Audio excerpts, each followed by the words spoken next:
Welcome to The Unfiltered Musician, where we give you all the tea on life as a musician and how to navigate the industry. This is episode number 8, The Conservatory Mindset.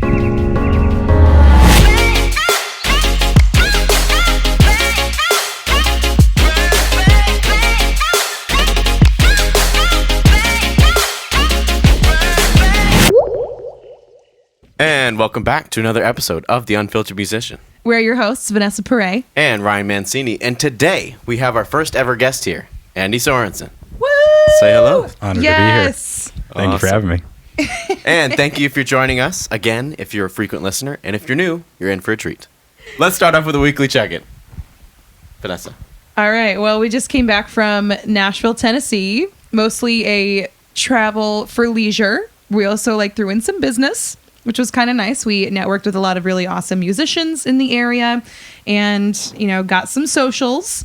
And hopefully when we come back next time, maybe we'll also have them as a guest as well. Sounds good. And Andy, what's been going on in your week?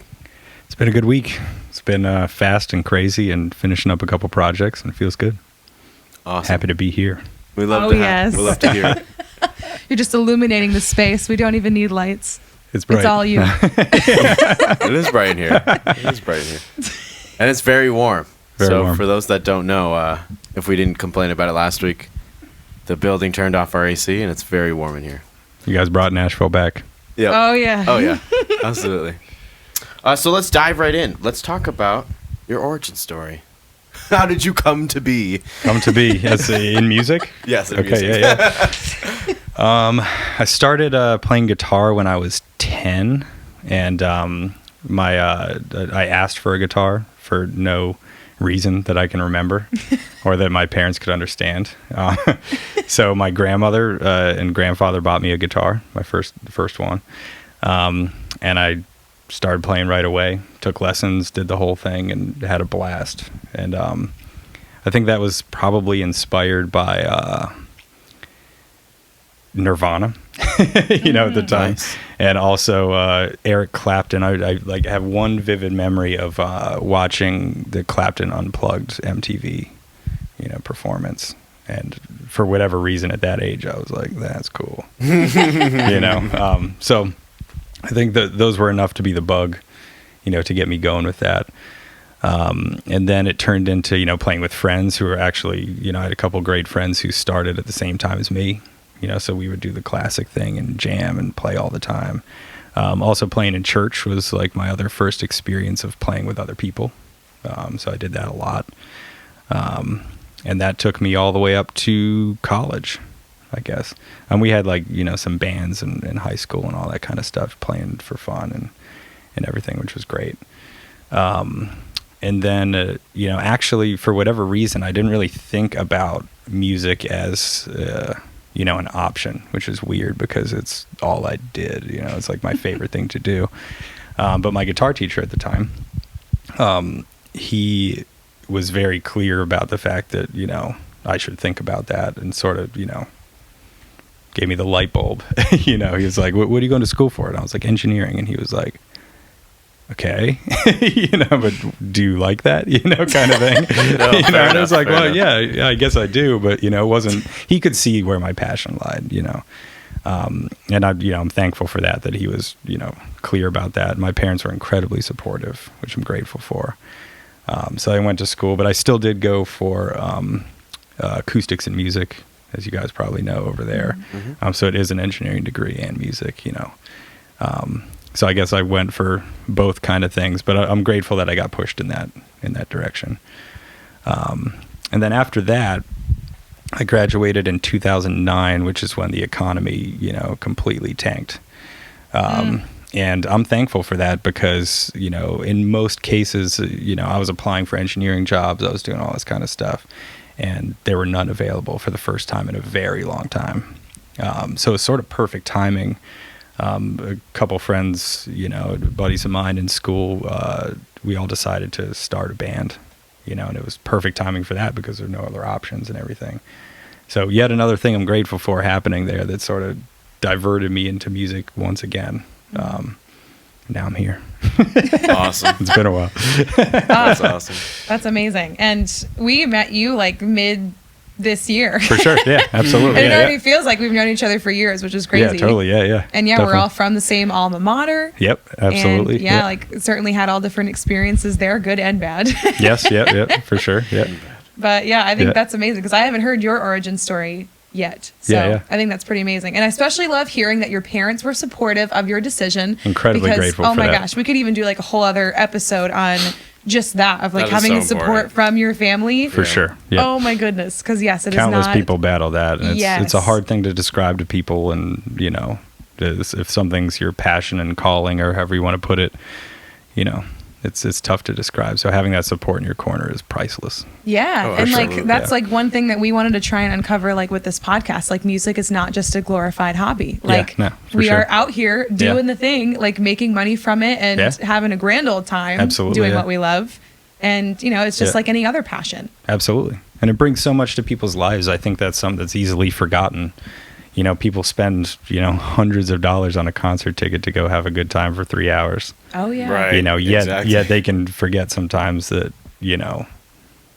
that is what brought them the joy was the music, and they wanted to pay for that and everything. And that doesn't come overnight, the people didn't get there by flicking a switch, and they need to get paid too, so Yeah, it's awesome. or at least like Yeah. what was left of our mental insanity and stability from the Yeah. pandemic. Like people Yeah. relied on media and the arts. For sure. And like I don't Yeah. think people really realize like how heavy that was Yeah. in those times where we just needed that distraction. Yeah. But like they should thank us. We're Yeah. doing you a service. Yeah. We're doing the Lord's work. Yeah, I mean, in a lot of ways, it is a service industry, if you think about it that way, But, we're just lucky that it's also something we love to do.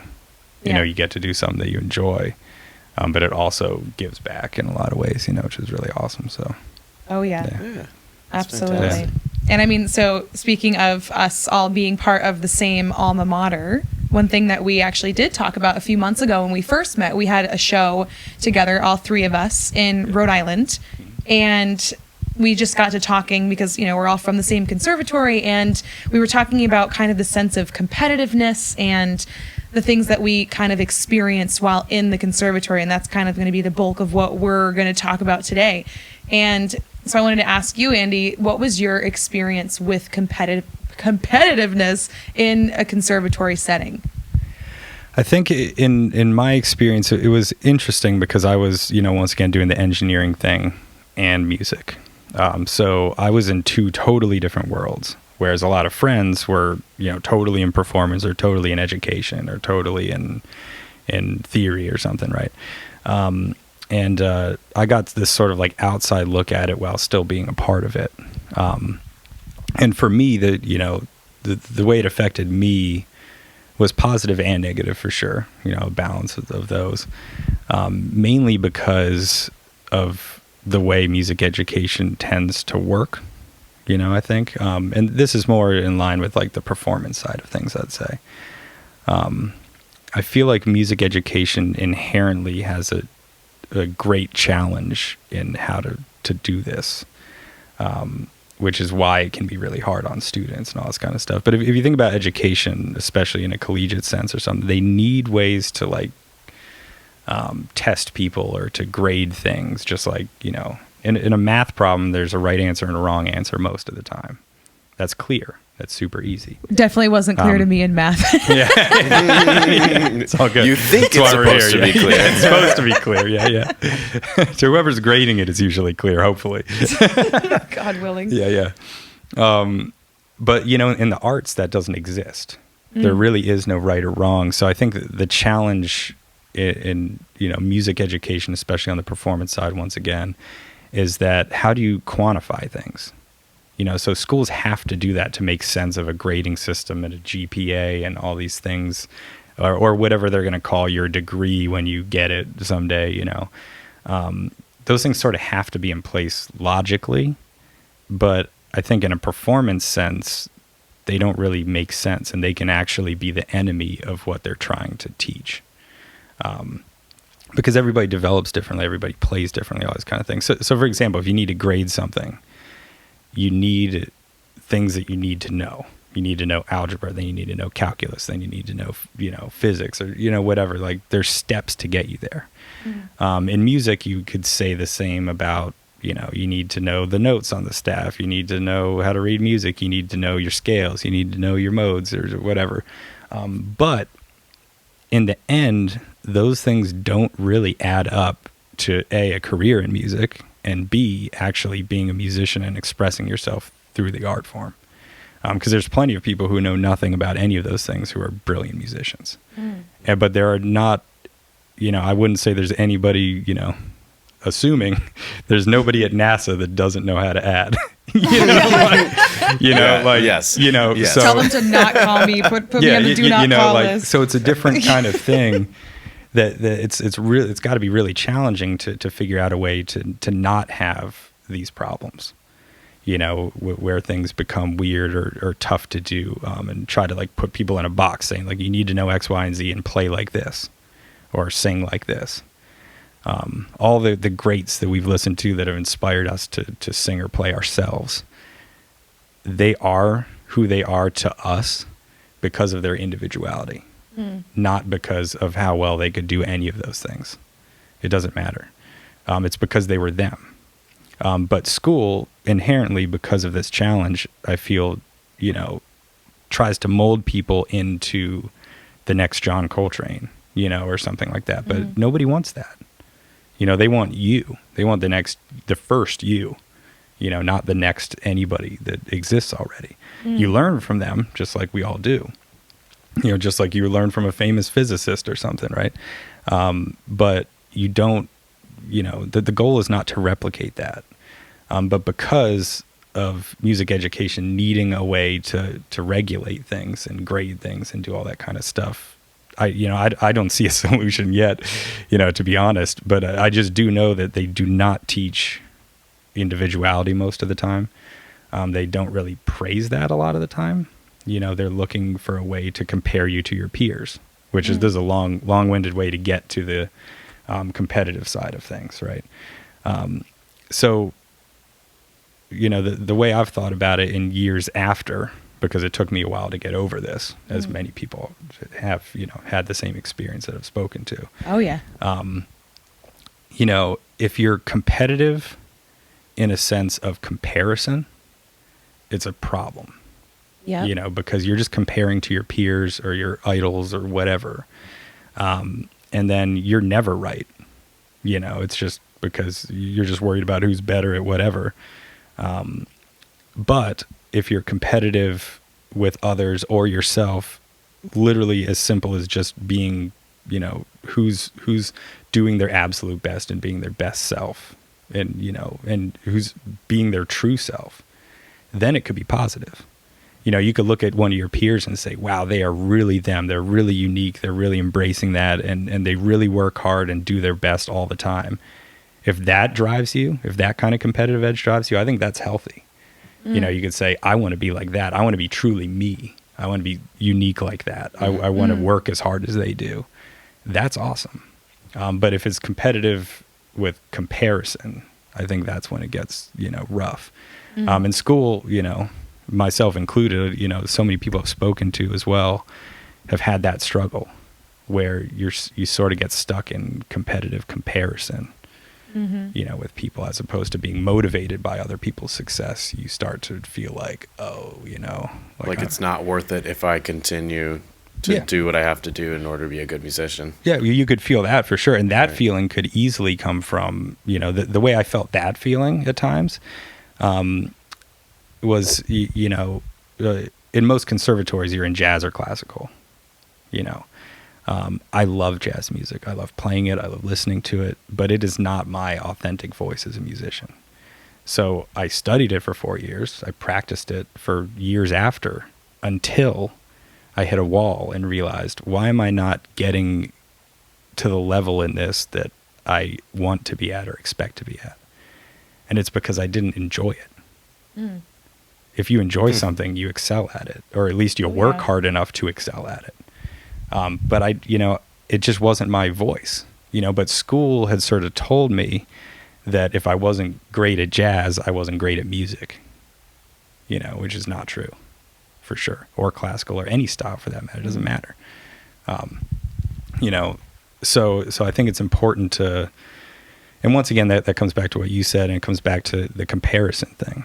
You know, because they have to have a route for you to go. You have to know these songs. You have to be able to play this way in order to compare everybody and grade people and give you a diploma. It's like sort of, you know, training your brain to think that, you know, this is what I need to do in order to succeed. Whereas in the real world, you need to be you to succeed. Because, you know, how many singers are there? How many guitar players are there? You know, especially that, right? You know, people could hire anybody for anything, but the only reason they come to certain people is because they want them for what they bring to the table. Yeah. So it's just really about being you, but that's where school gets challenging. You know, so I think they should, you know, it sounds like a complex problem to me. But it's like, how do you have music education in that sense, where you train people and you do whatever it takes to conform to whatever's needed for society, to grant a school money to do X, Y, and Z. But make the focus about that, developing each musician to be their authentic self, the best they can be, giving them the tools along the way. It's, you know, the theory, the playing, the technique, all that stuff's super important, and it helps. But it doesn't help if that is the goal, because those things are only an aid of you being you. They should make your voice clearer. They shouldn't be, you know, the only thing that you're focused on, and like a stepstone to something that, you know, doesn't get you anywhere. Right. It almost seems like everybody should have a therapist throughout college. Should be like, Oh yeah. 100%. you need to find yourself with this person. Yeah. And then try and see. That's how a great you can add idea. it. Yeah, totally. Yeah. Or like how I mean, much maybe it's a solution. how much would you pay to be able to tell your former self all the things that you're aware of now? Insane. You know? Yeah. Yeah. I mean, I'd pay like twice the amount of my student debt, It's which is quite a bit. priceless. For sure. Yeah. It's not even a question. It's like, and then, you know, then you can see the other side of that, where it's like, you know, I had, you know, maybe I feel so strongly about it, or you know, I mean, all those experiences helped me get here. But yeah, there were many years after school where I was like torturing myself, trying to do things that I thought I needed to do in order to succeed, where they were really just a waste of time for me and holding me back, as opposed to me, you know, looking at, you know, what do I want to say musically? Who do I want to be? Who am I actually, you know, kind of thing. And yeah, I learned all these tools. I'm grateful for school. I learned a million things. But I had to figure out on my own afterwards, as I feel like all of us probably did, you know, what do they mean to me? What are all these tools actually for? You know, what can I take from this that's positive? And how can I get rid of those mindsets of comparison and, you know, like those things that are just drilled into you in a conservatory mindset, you know? Yeah. And at least like telling yourself too that, yes, you are learning all of these things. Are you going to use them 24/7, 100%? No, you're not going to be. Sure. And it's okay if you don't remember that stuff or you don't use it in your craft. Yeah. You know, and I mean, yeah, I would 100%. say like it can definitely put you in a box in that respect of you're learning all these things and like you're trying to shove it into each semester. And it's like, I can't even compartmentalize all of this, but I even realize now, like years later down the road, like some of the music theory and stuff that we had to learn, like very interesting, pretty amazing, challenging. For sure. Am I using half of that stuff in advanced theory? No. Am I still a good No. musician? Yes. Yeah. You know? Exactly. It's just like picking and choosing, but you are not a failure for not utilizing all of it or being able to understand all of it. And that was something I wish I could have told myself while I was in conservatory. Oh, that would have been so great. Absolutely. Hey, you know, and on that note, I think because of the education system, like we've been talking about, where they need a reason to do all these things and the structure, I think the core thing got lost, where it's, you know, what is music? Like, what does it do for you and for other people? Like we were saying, you know, off air a second ago, where it's like, you know, it's a service almost, you know, to yourself and others. To yourself in the sense that you're expressing yourself. It can be a form of therapy. It's, you know, it's joyful. It's all those things. And then for other people, you're conveying that to them. Lyrically, when you speak about tough topics, it gives people, you know, your courage in sharing a story allows somebody to relate to it and share it with you who, you know, might be scared to do so otherwise. or people go off and, you know, see you play or see you sing or all this kind of stuff, and it makes their evening, you know, kind of thing. That's what music's about. You know, that's the core of it. So if you're going to teach music, I feel like that's the goal. How do you get to there with a student or with a university or something like that? Like, how do you teach that? And to me, the only way I can think of that you would be able to teach that is to teach people to access their true, honest, you know, expression and stuff using the tools that they can, you know, learning how to actually physically play something and all that kind of stuff. You know, obviously that helps a ton, but, you know, you have to have that main goal in mind of, you know, what is this actually for? Right. And I feel like if that's not something you haven't learned yourself, it becomes a lot harder to teach it. Yes. Yeah. Definitely. Yeah, for sure. Yeah. And, you know, I realized very quickly after school that, you know, like I was saying, you know, nobody has ever asked me if I went to music school ever. I don't remember ever getting that question. Sure. Yeah. Andy, have you been to music school? Yes. You're the first. So, but it's crazy, you know, like on gigs, no one cares about that. You know, they care how you know, and an audience doesn't care. Even more importantly, right, yeah. Because if you want gigs, you need people to want to listen. Imagine if they did, though. You know? Yeah, They'd come up to you. Did you go to music school? Yeah. Before I buy this ticket. Wow, it sounds like he plays so well that he went to music school. Yeah. I've had people say that. Like, it sounds like you went to music school. I was like, man, then I played too clean. Shouldn't have done it. And you were not putting your individuality into it. Yeah, exactly. Yeah. So, but yeah, it's interesting that, you know, because in the end, the art form serving people and connecting to people has nothing to do with any of that. So it's not disregarding any of it. It's all great tools and great help. But that focus, I feel like, is misplaced, you know. And you know, when you relate to people on that level and you see those things in the real world of performing or writing or, you know, any avenue in music or art, then it's, you know, I feel like there's a huge difference in the way you approach everything. Yeah. You know. Even though you've kind of spoken about it as a struggle, would you say that any of this conservatory mindset was actually beneficial to you? Well, I think the most beneficial thing from the conservatory overall was community. Yeah. Connections, friends, people that I still work with to this day all the time, who are some of my greatest friends and collaborators. That's huge. That was by far the best thing about it. I think the mindset overall coming out of school, on the actual music education side for me, was more of a challenge. It's something I had to get over. So it's, you know, more negative than positive. Besides like the technical skills I learned and all that kind of stuff. But I would say to somebody, if they you know, if they live and breathe music and that's all they want to do, and they just want to perform, and that's it, that they should think heavily, you know, before they go to music school. You know? If the money's not an issue, if you know, they really want that community, if they really care about the technical skills, because some people are just very technical in that mindset, that's awesome.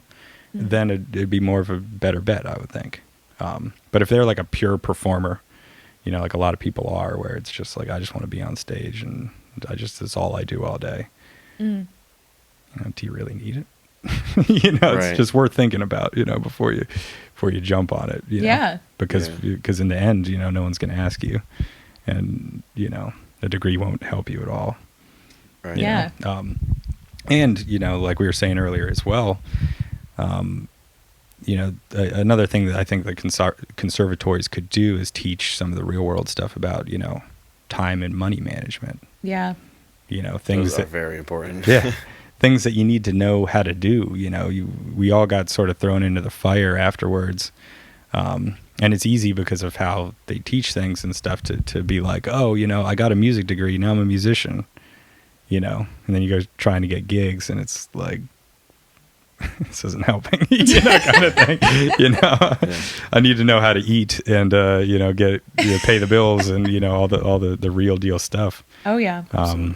And, you know, they could teach you that networking and talking to people and, you know, and time management in the sense of, you know, if you love this, you're going to have to do things you don't love as well. Yeah. You And we know? were talking about this earlier too, of like all the things that we kind of got thrown into after the fact, or Sure. how even I kind of felt this way, but I also saw it with a lot of other colleagues where they were afraid to take opportunities while they were in school because they were like, I'm not ready for it. It's not my time yet. When I graduate, then I can open myself up to the real world. But it's like, no, Yeah. it's there. Like no one's telling you can't. Like you don't need that degree to do some of those things. Teaching can be a different story, but performance, purely performance, like jump in. Like you're not going to know if you're Absolutely. ready until you jump in. For sure. You're And not that going to know was- if you yeah. like it, you know, because it's a Yes. different world. And, you know, another thing we were talking about is, you know, just because you're really talented at something doesn't mean you really like everything that comes with it. Yeah. You know? Absolutely. And the performance world, a lot of sacrifice comes with it and a lot of tough things that you have to do. And you have to see if you like that and how better to do it than just do it. Yeah. You know, and find out, you know. Yeah. And then you might pivot earlier than you would have, you know, otherwise. Or you might just be like, this is great. I'm all set, you know, and I don't need the rest of school or whatever, you know. So, yeah, it's sort of, everybody has to sort of find their own way. But I think if you have those things in mind, it can be really helpful. So going back to our original topic too of competitiveness, do you feel like it benefits you in your life to be in a competitive environment, or do you feel like it deters you away from feeling inspired or being like your authentic self in your work? I think it depends what kind of competition it is. I think like a purely competitive, if you're just trying to outdo other people, that affects me negatively for sure, because, you know, then it's constant comparison again. You know, you're just like, what are they doing? How am I doing? You know, kind of thing, back and forth, like leveling, you know, grading yourself or another person. Whereas if everybody's competitive, you know, sometimes you get good competition in a collaborative sense. You know, if you're working with somebody and they're like, oh, that was awesome, check this out, you know, kind of thing. That's when it gets fun and competition can be good, you know. But I think that's more of like, you know, collaborative competitiveness. That's a thing. We'll make it a thing now. Sure, yeah. It needs to be. But you know, like you hear that with so many people in all over art and music, where you have good friends that are talented at what they do, and you're just sort of like, oh, that was awesome. Like, let me see if I can, you know, do something cool too, you know, kind of thing. Absolutely. You know, that's cool and that's fun because you're sort of helping each other raise up and have some fuel in the tank, you know, kind of thing. But if it's simply to outdo somebody, you know, first of all, to me, that feels negative. You know, Yeah. I know some people thrive in that for sure. To me, I don't like that simply because you can't really compare art again. You know, it's not binary, you know. What you create is going to connect with some people, and what they create is going to connect with other people. Right. You know, so you really can't judge it, you know. And by chance, some people create things that connect with billions of people, you know, and some people don't. Yeah. That doesn't make one person better at art than the other. Some people are naturally, you know, a pop star, you know, kind of thing. Yeah. Literally, you know, and that's what and that happens to just connect with a bigger audience. Yeah. You So know? another coined Yeah. term, competitive comparison. We want to eradicate that. All right. Especially in I'm the for music it. world. Like Yeah. no one needs to be saying like, oh, I'm better than that person, or, you know, No. like we all need to collaborate at some point, or especially like being a singer and, you Yeah. know, playing with you, especially like a few months Yeah. back, Yeah. like everyone needs to have like that sense of family. For And sure. that we are going to Yeah. work off of each other and, Yeah. you know, build our more authentic selves Yeah. with the help of each other. Like Yeah, it takes a for sure. village. And I think when I was in the conservatory, like there were many good things that I felt strongly that I needed. I'm so glad that like I had from the conservatory. But, you know, there were a lot of moments where I felt like I was put in a box, or I was constantly comparing myself to others. And being a singer too, like, I mean, of course, any instrumentalist, singer or not, it's a very vulnerable thing, music, you know, like Very, yeah. and I would say singers, especially, like you are the instrument, and that your voice is like your overall identity, speaking or singing alike. Yeah. And so I always felt that being in the conservatory in general, I always felt that competition where all eyes were always on you, and it wasn't in a good sense. And, people would be, listening for that little mistake because everyone was kind of at that level. Of course, yeah. And they were ready to kind of lunge at you for or make you realize that like, oh, you did it wrong. Yeah, totally. And that was, it was one of the worst feelings. And for a while I had to shake that when I graduated. And it was like, why aren't we all hyping each other up? Like, we all have our own authentic sound, our own authentic voice. Like, we add into like a big fabric of what the music industry is and what it could be. And it was just disheartening to kind of feel that negative side of the competitiveness. And I wish it wasn't that way. And even, overall, I remember, I had roommates who were musicians or even like artists. And if I had like an hour in the middle of my day, in between like the 9 classes they try to shove in that are like 0.5 credits, right? Or zero. Or zero, or none at all. It's just like, you got to take it, no questions. And I remember like having like a half hour to just take a nap, like just to not think about anything that was related to my degree for once. And the moment I would like rest my head, I would hear one of my roommates come upstairs, and my mind would literally tell me, you can't let them see that you're relaxing because it means that you're not working hard enough. So then I would pretend I was like on my laptop or doing something, because the moment you show, I say air quote, weakness, is when people try to prey on you a little bit more, because it's like, oh, you had time to eat dinner today? Like, what? That's crazy. That means like you're not working hard enough, or like you were in a practice room for 6 hours. Like, what are you doing? Yeah, it's taking pride in the hustle and the grind, which is so unhealthy mentally. Yes. And I think we're all paying for it. Thing. Yeah, mm-hmm. For Oh, sure. totally. Yeah, even outside of being an instrumentalist. But I am definitely paying for it now, for sure. Like, it was just a toxic environment. Yeah, for a while for me, it was like, even if it was just me performing for a gig, I would still afterwards just like not even take any thank yous, because I'm like, it's not as good enough as someone else could do. And it wasn't until one of my aunts, she just loves like everything that I do, even if I like whistle a note, it's like the most amazing thing in the world. And like I totally forgot, like, not every musician is as high of a caliber as like a college level musician. Like, there's a lot of bad musicians that are out there, or people that aren't musicians at all. Like, people still appreciate just about anything that you do, that you put your heart into. Exactly. And as soon as I realized, like, putting that individuality in, it just made everything better for my performing. Yeah, that's amazing. Has anybody ever mentioned that throughout school, actually, specifically, has anyone ever said to either of you that your instrument, your voice or otherwise, is not your identity? Ooh. I don't think I had ever heard that it's not my identity. What do you mean? I think that's an important thing, but I was curious because I never heard it, but you singing or playing guitar or saxophone or whatever, it's not actually you at your core, right? Mm-hmm. It's something that you do. So if you mess up or anything, it doesn't mean you're a bad person. It doesn't have any reflection on who you are as a human, whereas it's just an action, you know what I mean? But in music, because it's very personal, as you said, it's easy for us to feel that way and be like attached to it, whereas I guarantee a lot of people in other lines of work, could mess something up at work and go home and be like, oh, it's whatever. It's my job. It's a bad day. Tomorrow's a new day. That's how I feel on certain instruments. I would say singing, it's more so like there's nothing to hide behind. Yeah, for sure. And you probably feel the same way with guitar. It's like, I could play a wrong note, but that doesn't mean like I'm a terrible person. But like, it's just all jazz. A lot of people, and I noticed this with young singers too, is like, if they don't sing perfectly, and my middle school students especially, like, because they're very self-conscious at that time in their life. Yeah. It's like, if I don't sing perfectly, that means like I'm terrible or I'm bad or something like that. Yeah. But with saxophone or piano or bass, like, I'll make a mistake every single time I gig. Yeah. I'm like, it's a lot less high pressure. It's fine. I mean, guitar being my main thing, I definitely felt that way for a long time, where it's like if I made a mistake, it was on me.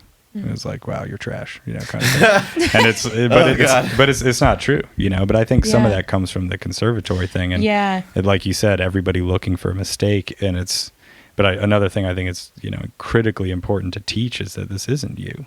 This is an action, something that you do. And if you think about it in a bad sense, like a bad action, like we all have made mistakes. You make a mistake with a friend or something like that, you don't want to be judged by that action the rest of your life. Yeah. You had a blip, an error. Same in music. Music's less trivial than that. It's more trivial than that. I mean, it's just like, does it really matter? It's like, no, this has nothing to do with your identity. But school can make that very, the opposite, where it's like, this is you. You're here, your name, comma, musician, kind of thing. And it's like, no. You are you. You happen to play music and be a musician and all this kind of stuff, but that's not you at your core. Yeah. It's not your identity. If that doesn't work, or if you make errors or something like that, it has no bearing on your quality as a human. Yeah. And I think because it felt so cookie cutter to learn all of these things of like, this is how it should go. For sure. Then that's really what induced the anxiety in that moment. And I would even say 90% of the time when we're actually performing for an audience, we do not have audiences of that high caliber who are thinking that critically. Yeah, was that a flat 7? Yeah. How dare they? I will do exactly, that. My brothers will do that. Yeah. Maybe my dad. Yeah. Nobody else. But like you said a minute ago, if you pour your heart into something, you give it everything. People love that. Because it's the same with sports, right? You want to see people work for that, and give it everything when you're watching a game or something. That's all. It's the best. I'd rather see somebody in an improvisatory setting in music, go for it as hard as they possibly can and mess up a few times, than be conservative and try to do the right thing. I want to see the risk because it's exciting. Yeah. No, when absolutely. you go off that edge, magical things can happen for sure, and errors can happen too. And when they do, it's not a big deal. If you try it as hard as you could, Yeah. Right. Yeah. Yeah. So I will It's say, awesome. even, thinking about those quote mistakes or even just that level of competitiveness, it obviously had, I think, more negative attributions Yeah, for sure. to, things that we're learning to undo. But I would also say that competitiveness did motivate me and push me to be my absolute authentic self, especially in that setting. When we were in school, I was like, okay, I'm not going to let this mistake define me, but how can I look beyond it and what can I fix for the next time? It's always looking to the next instead of saying it's over, my career's done, throw in the towel. So thankfully it didn't cripple me to the point where I was no, I can't do this at all. And then, thus inducing maybe even more performance anxiety and preventing me from doing that passion. So thankfully, you were saying how you had the pros and cons, I would definitely say the pros had gotten me out of that muddy water.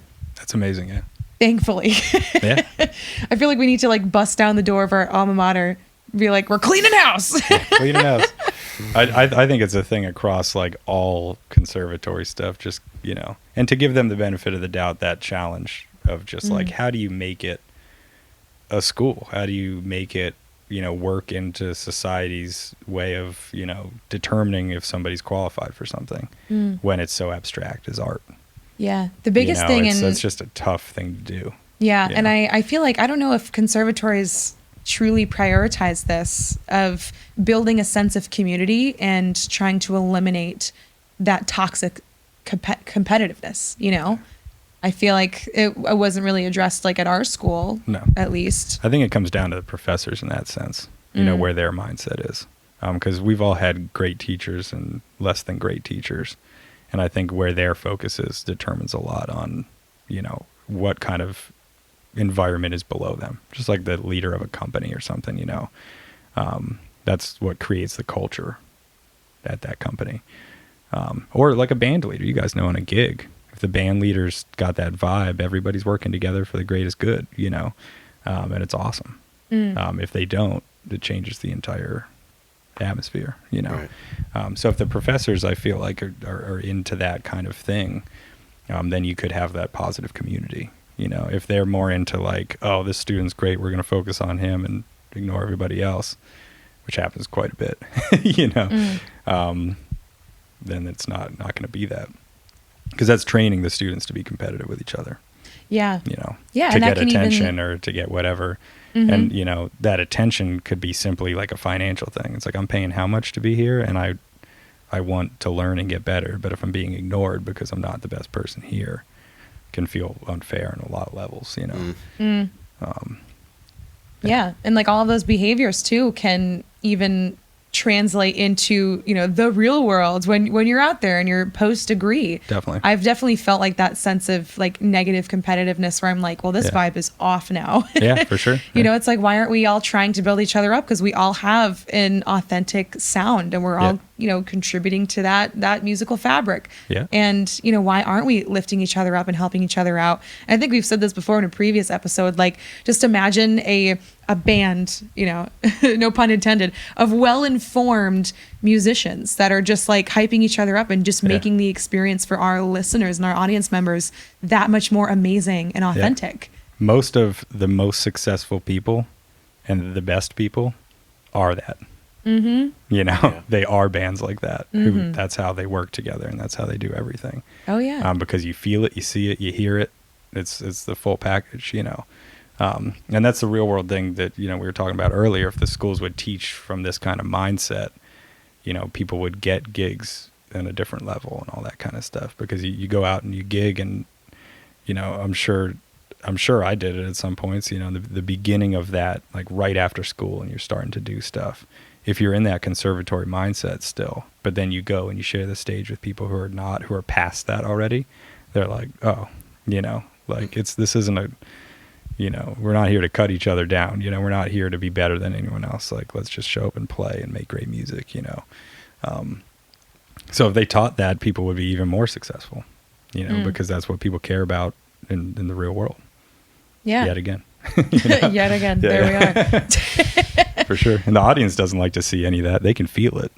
You know, even if they don't know what's going on, they can feel it. They just know that something is up. Yeah. Yeah, Or they I've know seen that it. it's not amazing. It doesn't touch them the same way, you know. Right. They'll leave the show, be like, oh, it was good. As opposed to like, oh, you know, That changed me. yeah, exactly. Yeah. I'm a Totally. new fan. Yeah. I think the best thing too is like the moment I realized that the audience does not think in the same technical aspect that we do. Yep. And like I said this too, maybe like 2 episodes ago, like we are mystical unicorns. Like people do not realize like all the things, all the equations and stuff Processes, going through yeah. our brains and, you know, what translates out to them. Like it's the most amazing thing to them, but it's also like the passion that we exude Yeah. For as sure. well. Yeah. The heart behind it and all that. Yeah, absolutely. And Ryan, do you have anything else to add too about how competitiveness has affected your career? My career? I mean, I'm still struggling with the individuality thing, but like, I don't know how it was for the jazz side of things, but we had to do studio class, and that was our toughest audience. It was everybody in the same studio, so it was 14 saxophonists just sitting there right in front of you, kind of like judging the entire time. Like they weren't even told to like judge them, and it was like figure out what they did well and figure out what can you say to make it a little better for them, like some constructive advice. And like that was something that we had to prepare for every single week. And obviously there you have some good weeks where it's like, all right, I practiced a lot, I got the music down, and some bad weeks when you didn't really practice that much and you didn't feel ready, but you were still forced to go up there, even if it was like, oh, I only prepared the first page of the music, play the first page of the music, and then we'll judge it. It was like super high pressure, and it just, that tore me down a lot. And that's why I could can not imagine, continue with the saxophone studio, because it was just like, wow, all I am is like, either I'm 100% every single wrong note, I'm coming down, or I'm just nothing at all. Like I couldn't even be a saxophone player anymore because it was just like too much to handle. Yeah, I mean, that's definitely, you know, once again, that comes to the education thing of like, they need to figure out a way to like grade things or whatever, but it's like how, you know, I don't have the solutions for any of this stuff, but, you know, maybe the discussion will bring about the solutions as usual, you know, talking about those things, you know. So like, what was the goal of that class? And then, I mean, that's the thing. I don't know. So that's, you know, that's a problem right there to me. It's like, we don't know. You know, like the stuff should have a goal or a mission, you know, as to like what is this going to help with? Yeah. You know, why are we doing this? You Yeah. know, kind of thing. And then how can we adjust or do something different that's going to actually help people, you know, achieve where they want to go. Right. You know, kind And of it would probably be better if we had like a lot less required things to go to. Like if that was like, hey, if you want a chance to show people like what you're working on in front of a well-informed audience, like go ahead and do that. But like having to be forced to have something every single week. And we also had the technique class where we were playing scales and stuff like that, and that was also required. And and like you said, we have 0 credit classes. Like there's so much that's required. It just becomes like, all right, let's just do everything that it takes to get the best grade instead of actually focusing on like making sure I'm a better musician. Yeah, for sure. And the individuality behind it. Right. You lose sight of what the actual purpose of going to music school is. Yeah. And the main, you know, if I were to try to find something positive about those kind of scenarios, I would say that the main thing is just they're teaching preparation. You know, they're teaching that you have to like work hard at certain things, which is good, you know, because that happens in the real world too. People, you know, don't prepare, and that's, you know, like a whole thing. So that could be a positive thing from that. But, you know, how do they achieve that? How do they get there? You know, kind of thing. Maybe if they were to spin things like that, then it would be a little easier to do mentally, where it's like, okay, I'm training myself to like learn fast. You know, I've learned many a time over the years that speed is great for learning things, and not for the sake of being fast, but because that's what is expected in the real world many times. You know, like you get a gig 2 days before and you have to know 3 hours of music, you know, kind of thing. That's a skill that's valuable. So if they were to spin it like that, you know, maybe that would be a good thing to teach, you know, and then say like, oh, we're going to have this thing that we're going to have an ensemble every Friday. You're going to get the tunes on Thursday night, and we're going to show up and play them, you know. But it's not like we're going to cut you down if you don't know it. You're going to get better at it over the 4 years. Yeah. And then by the end, they could give you the tune 5 minutes before, and you're going to be like, fine, I'm good to go. Yeah, you know, that's exactly what my brother did at Berkeley. Is they had an ensemble where it was like, I think it was like the piano player for Beyonce was the actual leader of the ensemble class, and they were like, all right, you have to learn like 40 songs every single week, just because we want you to practice learning songs that fast. Yeah, and absolutely. memorizing. That sounds amazing. They all had to be memorized. They're all on that, yeah. Yeah, and so sure. now that he's in a GB band, like he had to do the same exact thing, and he's ready. Oh, exactly. He's prepared. Yeah. You know, he goes into it, he's like, I've already done this. before. Yeah, for sure. That's amazing. Yeah, that purpose aligned with the actual task, which was great. But, I mean, that's because that was being taught by somebody who knows the real world and what it takes. right. You know, exactly. so he came in thinking, this is what I've had to do for years. Let's get people ready for that. Exactly. You know? Yeah, that's awesome. That's different than the normal conservatory mindset. Right. You know, of like, let me see your scales. You know, kind of thing. Right. It's Right. like, And no, yeah, like, that's. I mean, Berkeley, I wouldn't consider is not normal. not normal. Not really like a conservatory. I mean, whatever. But Yeah, awesome. I mean, there are places doing it right in a lot of ways, for sure.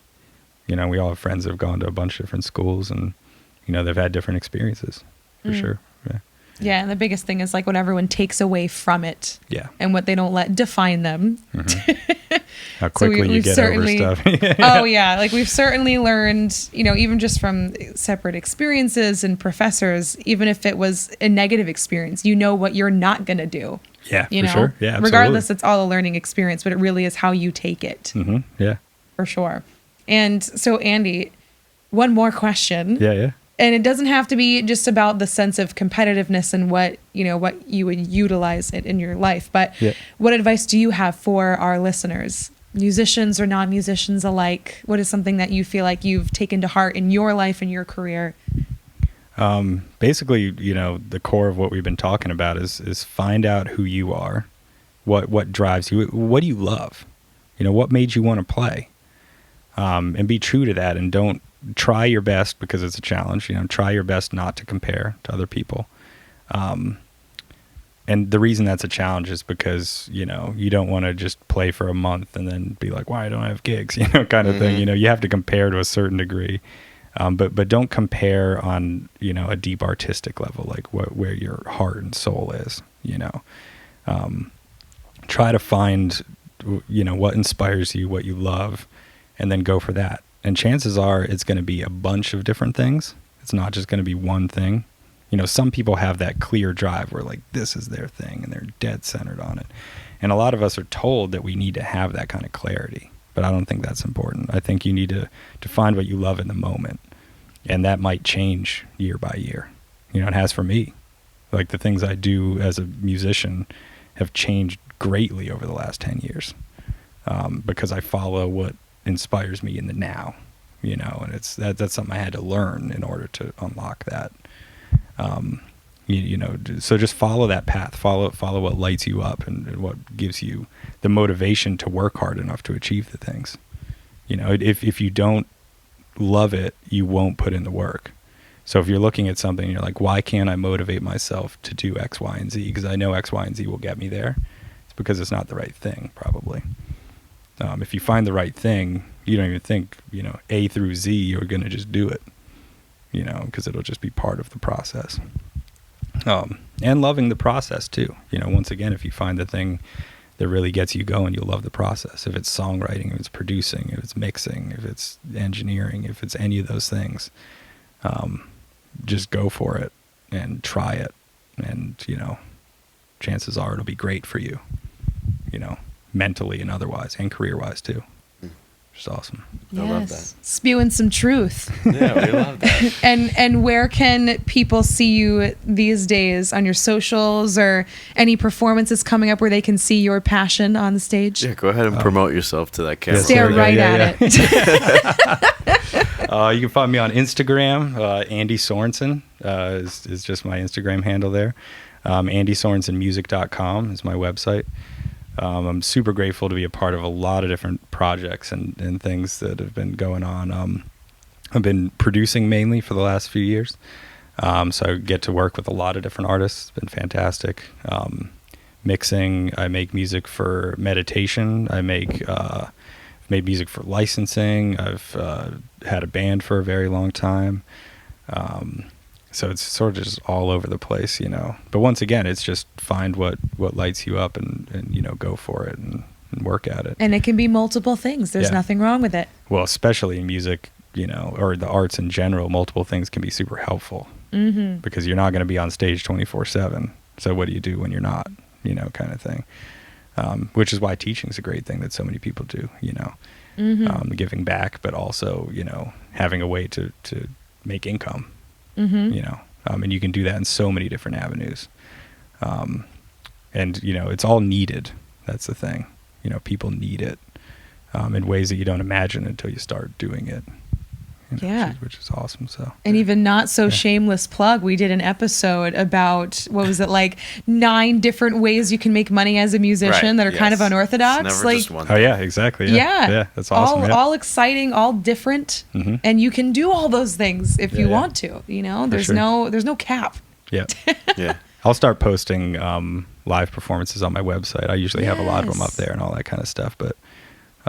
Just grateful to be a part of a lot of different things. Yeah, it's fun. That's awesome. So, and thank you again for coming and joining us as our first guest. Thank you for having me. It was a blast for sure. Awesome. It's a pleasure hanging with you guys. Oh, yes. It's always a good time. Always.